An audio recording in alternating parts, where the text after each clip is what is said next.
Kita juga akan ajak pemirsa untuk melihat atau mendengarkan statement dari Mbak Puan Maharani berikut ini. Datang. Justru apa yang disampaikan beliau itulah betul-betul seorang negarawan, Presiden Republik Indonesia tidak boleh berpihak dalam kontestasi Pilpres yang akan datang karena berkeinginan agar jalannya pesta demokrasi tahun 2024 itu bisa berjalan dengan baik, lancar, adem, ayem, gembira, rakyat tidak tertekan, tidak deg-degan. Saya apresiasi apa yang disampaikan oleh Pak Jokowi. Tapi secara aksi, Mbak Puan menilainya ini sejalan gak sih Mbak, bahwa Pak Jokowi itu ya dukung semua gitu? Ini lagi pertanyaannya ditanyakan ke Pak Jokowi bukan saya. Kok ingin tahu aksi Pak Jokowi nanya ke saya? Pendapat yang Mbak Puan mungkin apakah Pak Jokowi sudah adil ke semua paslon yang baca pres yang sekiranya memuat ada 3 kan Mbak? Kan baru 3 yang kemudian sudah mendaftar ada 2. Apa yang dilakukan Pak Jokowi menurut saya pasti beliau bisa menempatkan dirinya sebagai Presiden Republik Indonesia, presidennya seluruh rakyat Indonesia. Mbak, jika Pak Prabowo berpasangan dengan merestui pencalonan dari Gibran, Pak, ada tanggapan soal itu? Ya nggak tahu, tanya dulu sama Pak Jokowi sebagai bapaknya. Tadi ditanya seperti itu, jawabannya seperti itu, Pak. Apa jawabannya? Merestui. Ya pastinya kalau seorang bapak akan mendukung anaknya yang terbaik untuk anaknya. Mbak, jika Mas Gibran maju, apakah tidak khawatir akan menggerus suara Pak Ganjar di Jawa Tengah, Mbak? Jangan berandai-andai, kan belum maju, baru dicalonkan atau baru direkomendasikan. Jadi kita tunggu dulu langkah selanjutnya dari Mas Gibran. Sudah menyiapkan strategi khusus belum Mbak untuk mengamankan suara di Jawa Tengah mungkin? Sebelum ada hal-hal seperti ini juga insya Allah PDI Perjuangan sudah menyiapkan strategi seperti yang lain-lainnya untuk bisa insya Allah memenangkan kontestasi dan pileg pilpres yang akan datang. Kalau jadi maju secara ADRT PDIP sendiri gimana Pak? Jangan berandai-andai, kalau jadi maju kan belum tentu maju. Tapi Mas Gibran dalam kurun waktu 2 hari terakhir kan sowan ke beberapa petinggi partai Koalisi Indonesia Maju. Apakah ini memang sebagai kader PDIP atau sebagai sosok pribadinya Mas Gibran? Saya PDI Perjuangan juga sowan silaturahmi ke semua partai. Jadi silaturahmi itu suatu hal yang wajar dan harus dilakukan. Mbak, beberapa teman-teman PDIP sempat ngupload di Instagram atau di WhatsApp status soal Bu Mega dan Pak Jokowi gitu. Apa ya, saya nggak lihat. Ada Bu Mega soal menangis gara-gara Pak Jokowi. Pak Jokowi dikatain ya dihina gitu. Nah ini apakah memang kode untuk mengingatkan Pak Jokowi bahwa Jokowi masih PDIP gitu Mbak? Yang perlu saya sampaikan ada kasih ibu sepanjang masa. Ibu Mega sangat sayang, atau sayang dalam artian sebagai kader terbaiknya tentu saja Bu Mega berharap apapun yang dilakukan oleh Presiden Jokowi sebagai kader PDI Perjuangan adalah yang terbaik untuk bangsa dan negara. Ya, terima kasih. Baik, nampaknya juga terlihat ya Puan Maharani juga ada memang juga di Hari Santri Nasional 2023 yang diselenggarakan di Tugu Pahlawan Surabaya. Nah ini cukup banyak juga ya tadi kalau dikatakan Mbak Puan nggak mau berandai-andai, biarkan kita saja yang berandai-andai gitu ya. Nantinya kalau Pak Prabowo memang memilih Gibran Raka Buming Raka begitu ya. Mas, saya mau ke Mas Hanta dulu sebelum ke Mas Nyarwi. Mas Hanta tadi lanjut yang tadi Mas Hanta. Tapi kalau melihat jawaban dari Pak Jokowi, kemudian juga Mbak Puan sempat mempertanyakan kan, coba wartawan tanya ke Pak Jokowi, ini kemana arah politiknya? Nah, sudah dijawab pagi hari ini. Tanda-tanda telunjuk Pak Jokowi itu diarahkan kemana, kita bisa membaca tanda saja. Tandanya yang pertama dari beberapa kode-kode politik yang disampaikan oleh Pak Jokowi. Yang kedua, lihat dari pergerakan relawannya. Terutama dari sekian relawan memang terbelah. Tapi ada relawan, simpul relawan yang sangat terasosiasi kuat dengan Pak Jokowi. Kerap bilang tegak lurus dengan Pak Jokowi, menunggu arahan Pak Jokowi. Dan kemarin sudah mendeklarasikan. Gibran. Dan ya sudah hadir bersama Pak Jokowi di pembukaannya. Kemudian mereka merekomendasikan mendukung Pak Prabowo ke Kertanegara, kediaman Pak Prabowo. Yang ketiga, kita lihat Kaisang juga sekarang ketua umum PSI. PSI juga sangat dekat dengan partai-partai yang cukup harmonis dengan partai-partai pendukung Pak Prabowo. Apalagi tambah Mas Gibran belakangan. Jadi saya kira sudah terlalu sulit kita untuk mengatakan Pak Jokowi tidak mendukung Pak Prabowo ini kira-kira hari ini. Itu yang diuntungkan. Terlepas nanti Gibran ujungnya jadi cawapres Pak Prabowo atau tidak, paling tidak publik sudah menangkap pesan yang kuat bahwa Pak Prabowo didukung oleh Pak Jokowi. Yang kedua, dari sisi PD Perjuangan sepertinya sudah mulai realistis statement Mbak Puan maupun Mas Ganjar kemarin ketika pendaftaran di KPU. Sudah sepertinya menyiapkan pertarungan dengan atau tanpa Jokowi. Kalau dengan Pak Jokowi, karena Pak Jokowi netral saja sudah merugikan mereka sebenarnya. Karena mereka sama-sama partainya. Yang kedua, kalau tidak dengan Pak Jokowi juga sudah disiapkan. Bahkan mungkin sudah siap kalau berhadap-hadapan, kawan jadi lawan. Kalau kita lihat statement Mbak Puan, Saya juga mau tahu Pak Jokowi mesti dukung Mas Ganjar apa enggak kan, meskipun menjawab pertanyaan wartawan. Mas Ganjar juga kemarin ketika daftar di KPU, saya tidak mendapatkan sedikit pun simbol tentang Jokowi. Harusnya kan ada ya, beliau presiden, kader, dan seterusnya. Nampaknya sudah lebih mandiri, tidak ada bayang-bayang Pak Jokowi. Mas Gibran juga tidak datang. Kemudian baju putih ditanya juga malah direspon, ya hitam putih, tidak abu-abu. Nah, tidak abu-abu ini saya nggak tahu mau nyindir siapa kan. Terus ada kalimat di mana mengatakan dari pemerintahan sebelumnya, kalau ada yang tidak baik, kita tinggalkan. Nah, itu udah mulai tegas itu. Jadi menurut saya PD Perjuangan sudah mulai realistis ya untuk ke sana. Tinggal kita menunggu 4 hari ini, ke depan ini, Rati, 1 sampai 2 tanggal 25 ya Mas Nyarwi ya, tanggal 25 ke depan, itu ada 2 kemungkinan terkait dengan Mas Gibran ini, skenario yang akan menguat. Skenario semakin Gibran jadi cawapres Pak Prabowo, atau ada skenario kedua, ternyata ujungnya bukan Mas Gibran. Nah, itu harus dibaca, karena ternyata Pak Jokowi sekarang sedang jadi masih ada nama-nama lain yang potensial juga nantinya akan dipilih oleh Prabowo Subianto pastinya ya? Itu variabel keduanya. Variabel pertamanya Pak Prabowo dan Pak Jokowi hari-hari ini sangat mengkalkulasi dengan rigid, dengan cermat, potensi Gibran. Sekarang posisi udah Gibran. Potensinya apakah Gibran ini bisa memenangkan pertarungan di Pilpres? Kedua, apakah faktor Gibran ini akan meningkatkan eskalasi politik Indonesia terkait dengan kemungkinan serangan lawan politik, terkait isu politik dinasti dan lain sebagainya. Ini juga akan diukur menurut saya. Kemudian ketiga akan mengukur sejauh mana dampaknya terhadap Pak Jokowi, terhadap citra pemerintahannya, tingkat kepuasannya, terhadap legitimasi politiknya. Nah, begitu 4 hari ini dikalkulasi aman, Pak Jokowi relatif aman dalam waktu hanya beberapa hari saja, kemudian eskalasinya mungkin tidak terlalu tinggi, peluang menangnya besar, kemungkinan Gibran akan semakin menguat, gitu, akan deklarasi semua koalisi, lalu didaftarkan ke KPU. Tapi kalau ternyata ada keraguan, ada hitung-hitungan politik untuk mencari solusi politiknya agak susah, mitigasi politiknya agak sulit kalau terjadi sesuatu, maka kemungkinan akan dikeluarkan plan B-nya. Plan B-nya itu mungkin ada nama lain yang akan disiapkan untuk skenario keduanya. Oke.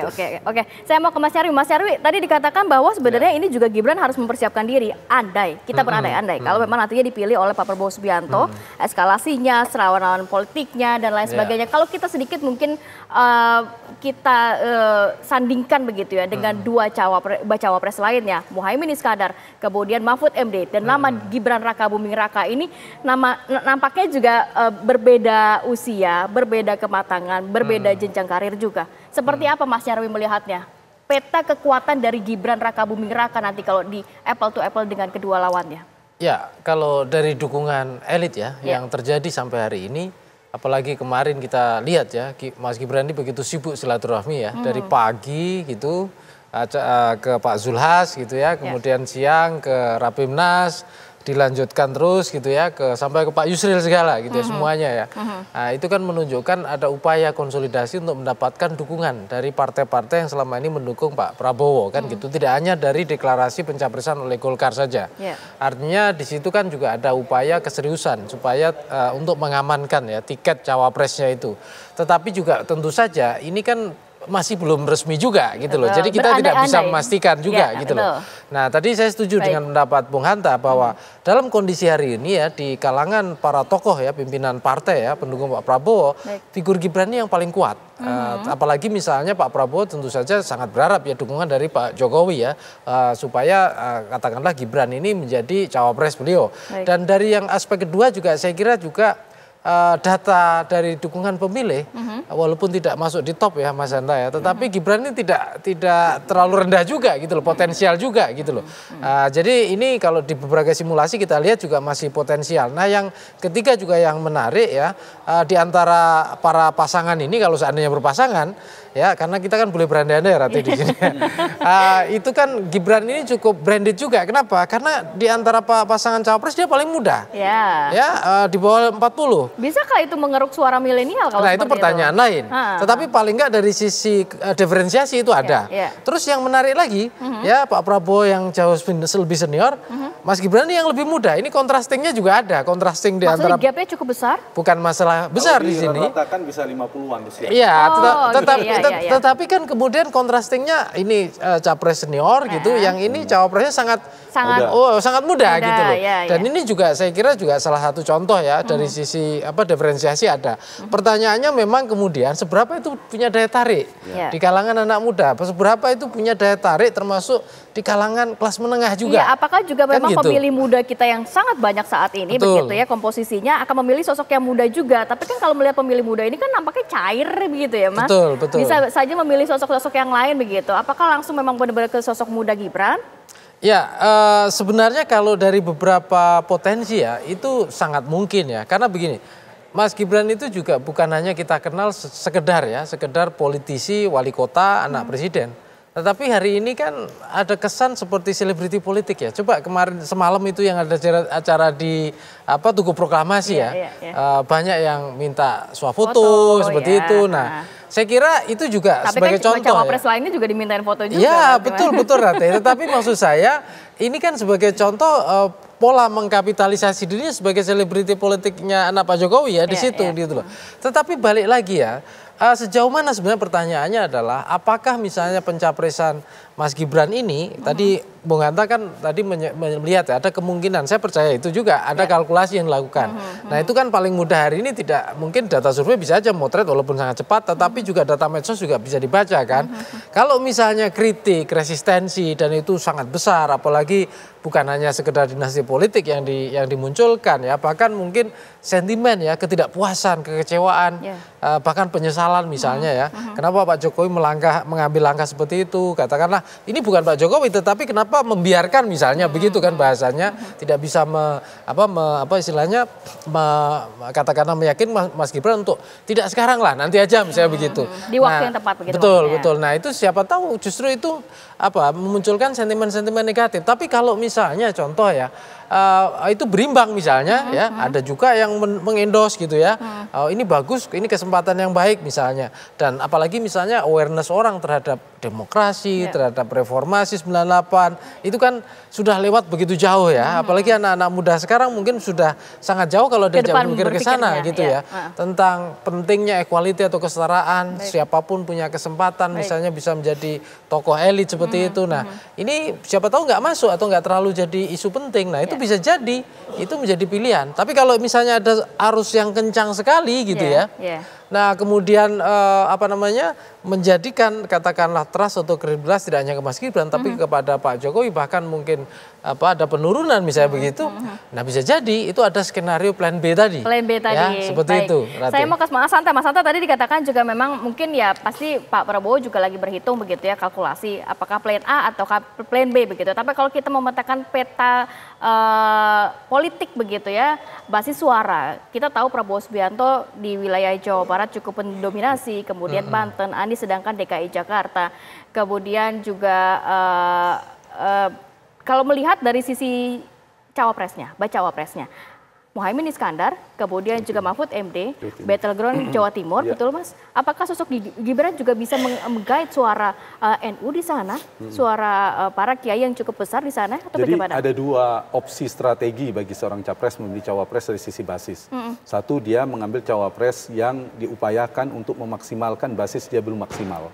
Contohnya seperti Pak Prabowo, Mas Ganjar ngambil Jawa Timur, dia sudah punya basis, dimaksimalkan lagi, lebih besar.